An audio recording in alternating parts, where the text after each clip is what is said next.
Okay, I have a sticky back sheet.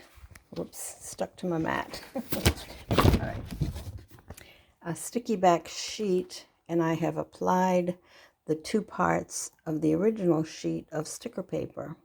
One that's been cut already by my Cricut Joy, and the other half of that page, which I hadn't done anything with, which is plain. So I've stuck it to, you can see the lines on both sides of the back of the sheeting. In fact, you can see it here. It's been used so many times. I've printed, I'm not sure this is going to hold. I think I'm going to have to put some tape on it. And what I'll do is I'll just put some adhesive tape underneath here, double stick, and make it stick a little bit better. But anyway, what I'm going to do is maybe print a design over here and maybe one over here, and so forth, and then a whole design over here. And then I'll cut this one in various shapes. But this one is what I really want to see if I can do it. Okay, this is what I designed on the Silhouette Studio software. I found a pretty floral bouquet, and that's on the left. That should be printed on top of the parts that were cut. Hopefully. Could be the reverse. I am directionally challenged when it comes to putting in the printer paper, but anyway, I used the same floral print and changed it to a different color on the other side, and now it's come out of the printer, and here is what it looks like. I have let me see, yep, I did it right. The part that the flowers are cut, as you can see, they're cut and it printed right over them. This of course was the leftover sheet that is has no cut, but I plan to run it through the Cricut Joy and maybe cut some things out of it. So you can cut then print if you're using sticker paper and the right settings, so that when you pull it all off, it doesn't fall all apart.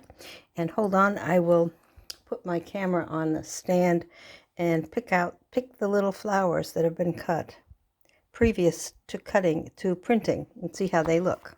Hold on. Okay, yesterday I showed how you can watercolor or apply color to something that you have already cut.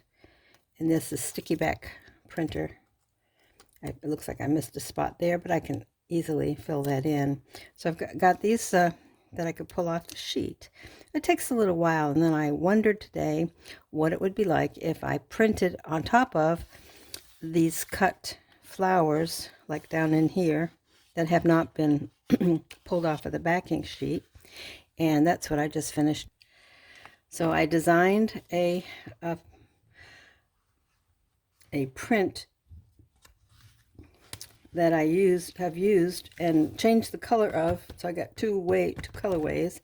I split it in half of an 8x10 sheet. This is the one that has been cut and stuck to a carrier sheet. It's very, very dirty. I've used it to run through my printer, and so it's sticky, but not sticky enough. I had to add a little more stickiness with the removable adhesive to hold it going through the printer. So this side here is pretty straightforward. It's just plain old printed sticker paper that I can run through a cutting program and just cut out whatever I want. Now I can't be specific about the areas that I cut. I can guess at it, but it can't be precise. But this little watercolor print lends itself, I think, to that. So let's just see. This is the one that I had done just like this, and let's see if I can see them now. Honestly, it is really hard to see, but let me try and pull a few of these off and see what I got. Yeah, here it is. Here's a flower. I thought this watercolor all over print would work the best, and I believe it does. Let's see. There's one, and that would be a really pretty flower. Let me see if I can find a place I can stick it on here. Yeah, so I can use them later. But this is just covered with already cut flowers. Let's see if I can pull some more of these off. Yeah, there's another one. And these were cut before I printed. They were just plain like these here that have not been pulled off the sheet.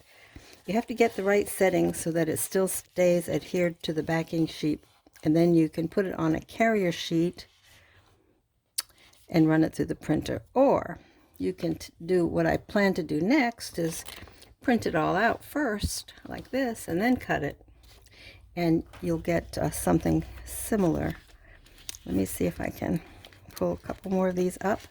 In some places the cut has gone clear to the backing paper, but I think that they're very, very pretty, and it was a lot quicker than sitting there and coloring them all. So you can see this is what I've got.